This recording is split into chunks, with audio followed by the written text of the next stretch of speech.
We are not here to fight the churches or anything, but I just want to just say this. Just to say this. I also attend churches. I also go to church. But kuna kitu inakosa kwa church. Kuna kitu tu moja inakosa kwa church. Fitness ministry. Guys, fitness ministry. Mbona unapreachia watu obese bana? These guys will come to die. Utakuwa unapreachia nani? Hiyo sadaka itatoka wapi? What is going on? Church is saying mob sana. But the church ni mingi hata kuliko gym tuko nazo.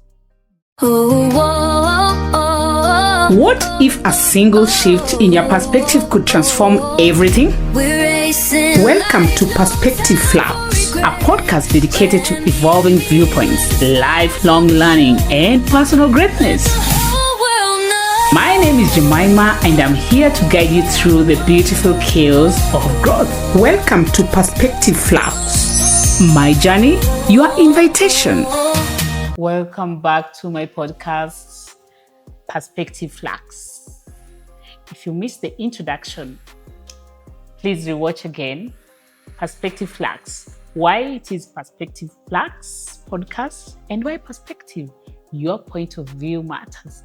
No one will blame you for it. It is what you believe. That's all about my podcast, Perspective Flux. So with me here, I'm right here at Morningstar Gym. I am here with my personal trainer, Coach Kevo, who will also introduce himself. Then we can now start. Today we're just going to be random about healthy living, random about fitness, health, and churches. Our perspective. Thank you very much. Yes, Coach. Hi, everyone. Welcome to our story for the day. Today we'll talk just fitness, few talks here and there, dieting, how you should start your training, how you should go about it, and the rest will flow. Yes. So I'm at K2 Fitness on Instagram, K2 Fitness on Facebook. Welcome to follow me. More hints there, more workouts there. Welcome to my pages. Yes, now we are here to talk about our health. And remember, your health is your wealth. Your health is your wealth. You cannot have wealth when you're unhealthy because then you need the energy, you need the focus, you need the attitude, and you need the strength to do so. And if you're unhealthy, you can do anything. You cannot create health. Just remember, if you're watching my videos on YouTube and Facebook page, you can find me at Acing Life with Jamie. If you are at IG, Jamie Jaber, Facebook, Jamie Jaber, that's a Facebook account. But anyway, what we normally talk about is a lot of things. If you check the introduction, you'll find that as for me as Jemima, my name is Jemima Ngode. I am a HR practitioner who is very passionate about HR. And I don't hesitate to help a life. So today we are here to give back to the community. Can let us listen in and share all the knowledge that we can. But remember, this is our perspective. Remember, you are what you eat. And now I'm welcoming Coach Kevo to talk about more about healthy living and why it's important. And just before you go on workout, then can we concentrate, because it is said that about healthy living or keeping fit and healthy, 20% is in the workout and 80% is in your kitchen. So could you please just expound that so they can also listen in more and more on that? Okay, so guys, let's start with dieting. Dieting is 70% to 80%. Coming to the gym won't make you lose weight. Coming to the gym won't make you lose your belly fat. Coming to the gym won't make you lose your arm fat. Come on, guys. It is 70 to 80% in the kitchen. So what you have to do, even before you come to the gym, you can start with just small remedies here and there at home. 1, you can start watching your diet. 2, you can start doing intermediate fasting here and there. 3, you can also look out for yourself in this sense that once you come to the gym, it will be easier for you. 1, to lose weight, it will be so easy. So long as you're watching your diet, it will be so easy for you to lose weight. 2, if you come to the gym not watching your diet, my friend, you're just wasting your time. But by the end of the day, if you come to the gym, you eat bad. Haufanyi kitu nani. For example, wheat is the enemy, 1. Number 2, sugar. Guy, sugar is the second enemy. 3, starch. And 4, alcohol. Tuanze na wheat. Chapo. Kama unakula 2 chapos or 3. Sisemi wache. Just try to cut. Hii mwezi amua nitakuwa nakula. In a week nakula kama 2. Haya, the second month uamue nitakuwa nakula 1. The other month uamue nitakuwa nakula half. Na hii chapo ukikatakata hivyo, what you do, unakata chapo which is in wheat, unaongeza na protein and maybe some cereals in between. So for instance, unaweza put some 2 boiled eggs, kanyama hapo kando, maybe some any cereals of your choice, but very little, not too much, na hapo kachapo. That's a full meal.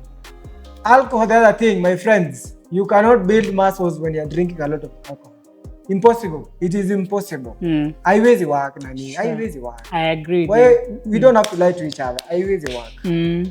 The other thing was what was it? You've talked of alcohol. You've talked about wheat, sugar. Hey, nani? Ice cream.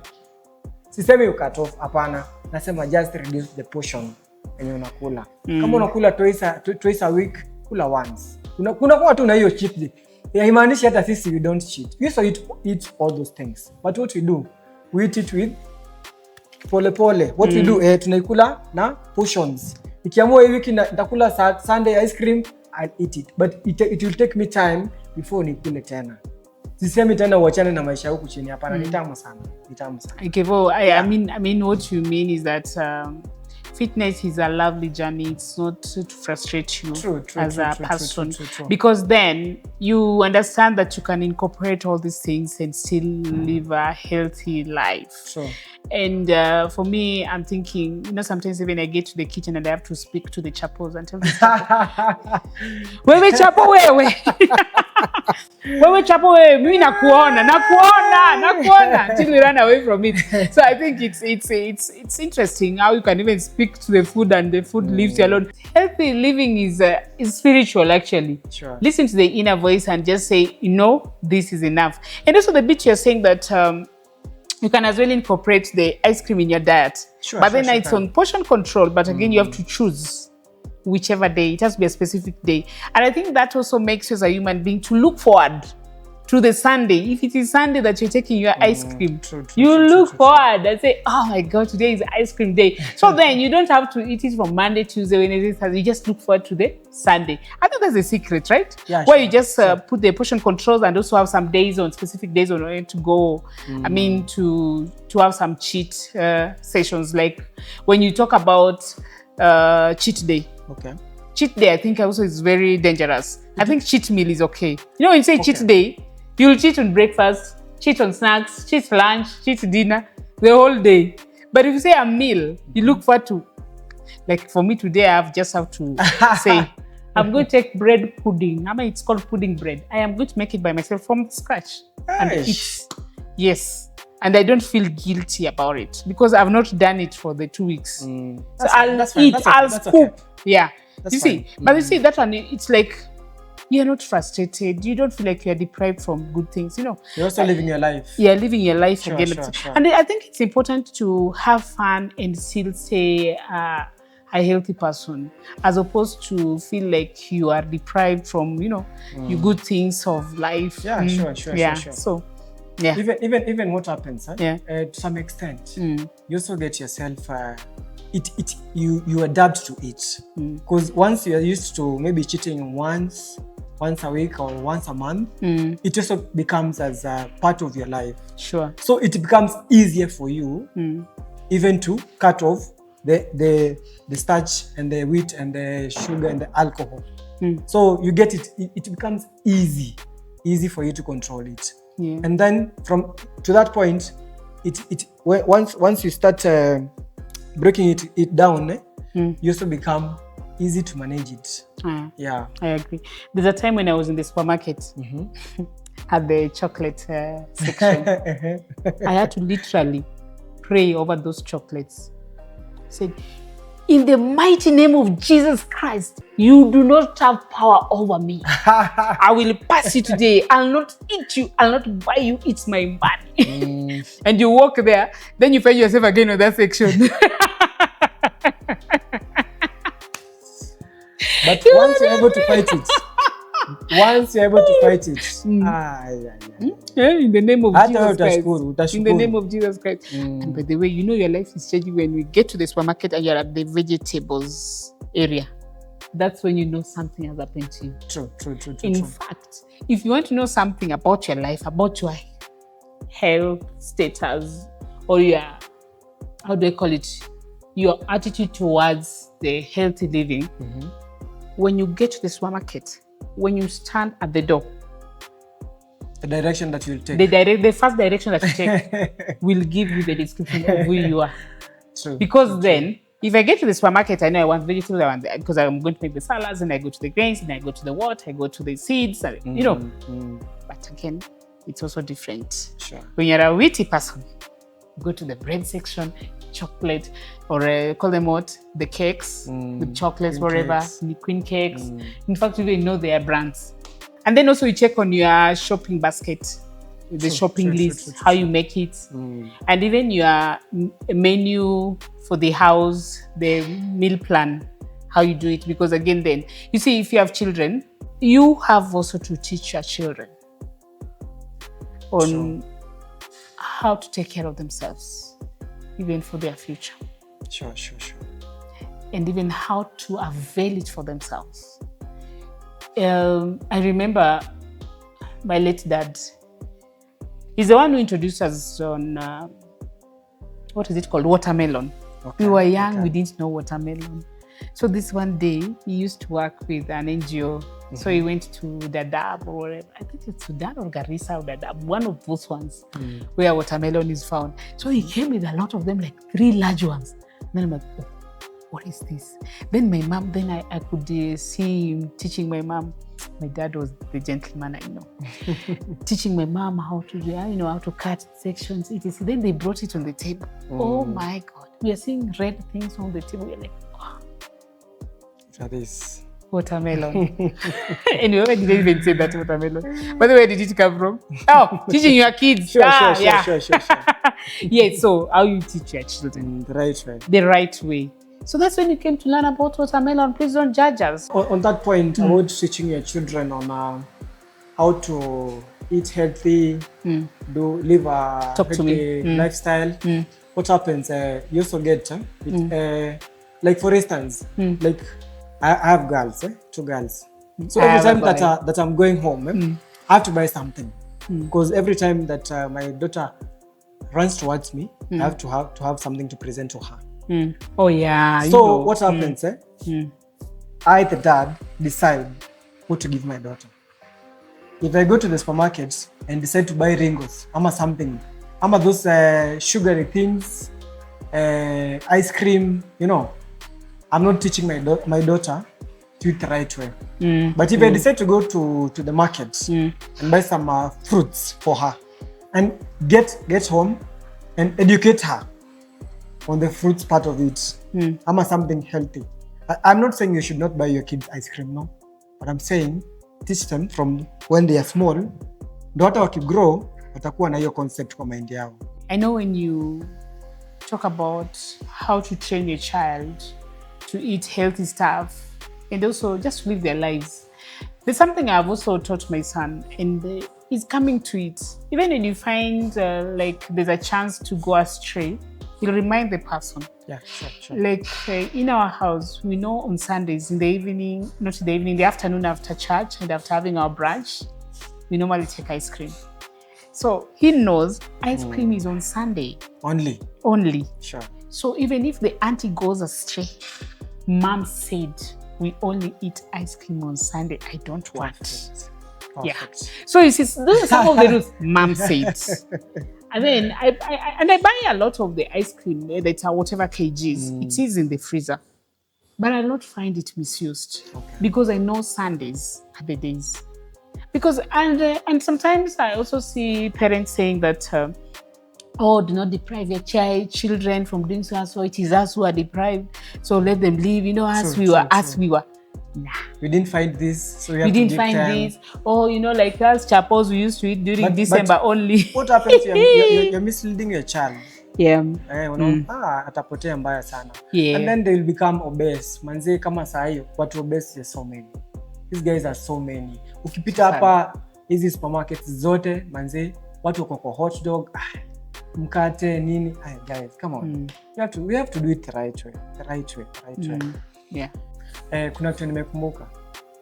We are not here to fight the churches or anything, but I just want to say this, just to say this. I also attend churches. I also go to church. But kuna kitu inakosa kwa church. Kuna kitu tu moja inakosa kwa church. Fitness ministry. Guys, fitness ministry. Mbona unapreachia watu obese bana? These guys will come to die. Utakuwa unapreachia nani? Hiyo sadaka itatoka wapi? What is going on? Churches sasa ni mob sana. But the church ni mingi hata kuliko gym tuko nazo. Churches na hosi, pharmacy, chemist, every step of the way unapata chemist. Every step church. Guys, mimi nataka tukue na fitness ministry. Whereby as the church, mkijenga church, mnatuwekea space ya fitness. Si mimi nisaidie, but nisaidie wafuasi wako. At least by the end of the day, hata ukiwapreachia and they are healthy, hata wanataka kukaa kwa church. Wataongeza pesa since waendi kuona daktari now and then. So I think we should have such a talk and such a discussion to talk more. What do you think? What's your take? No, but the way it's true, they only well, let me not say they all. As per my perspective, very careful of that. Okay. You know, background I have SDA in Anglican. Proper background on that. And I think SDA, the Seventh-day Adventists, then they have tried to do something about it. Because they always have, I don't know how to call them, but they have it's Sundays because they worship on Saturday. So Sunday is like an open day for them. Sometimes, not all the time, maybe twice. Yeah, they call the groups. Then they come in. They do like team building, and then something about SDAs. They have focused so much on healthy eating. They have nutritionists. Nice. They have books to lead you on what to eat, how, even the recipes on what to use when you're cooking those meals. So I think they are doing a fantastic job around it. That's the SDA, I know. But again, it is very beautiful if you can get churches also having the fitness ministry, you know. True. Today we are going to have the fitness ministry showing up this Saturday afternoon. All men and women are invited. Come to your gym gears and let's set it out. Hey man. Sure. Alafu unaona kama pastor ndiye ameannounce hiyo kitu.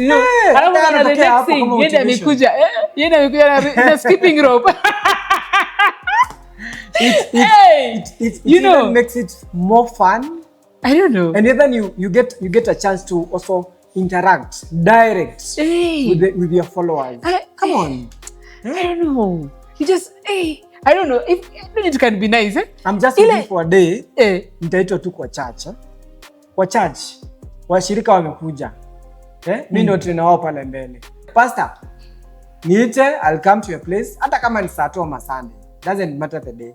Wewe watu wako wakuje ujipange. At least mtu atatoka na kitu, you know. Atajua tu let me reduce on sugar.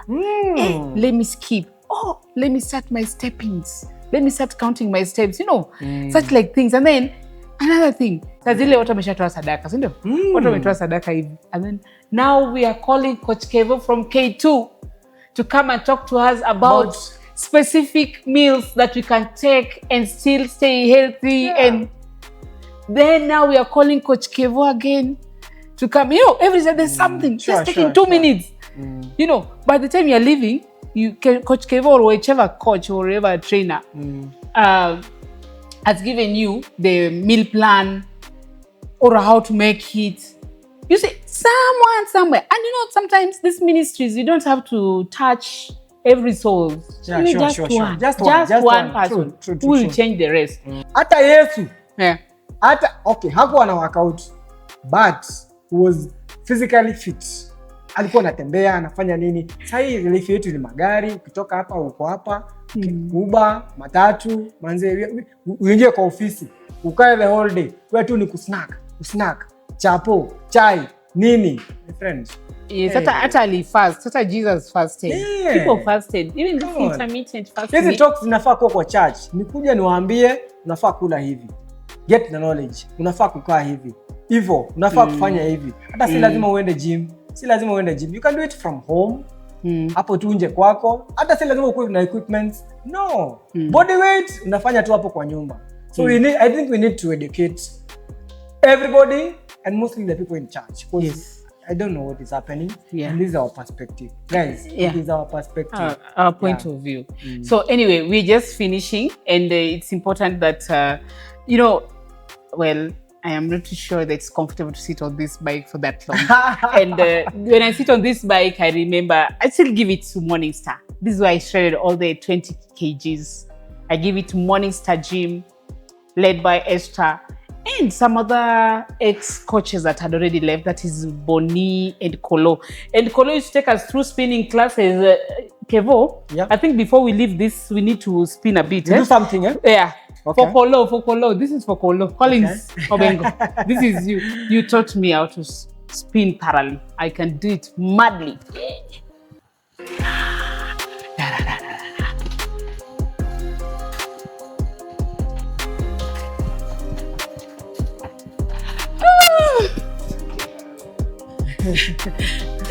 So, anyway, we come to the end of our episodes. More to come. It was interesting. If you feel this resonates with what you love in life, what you want to achieve, kindly hit the subscribe button. Follow us. You will find us there. Different coaches in this. And today I was with Coach Kevo. I know I love different guests as well. And see you there. Adios.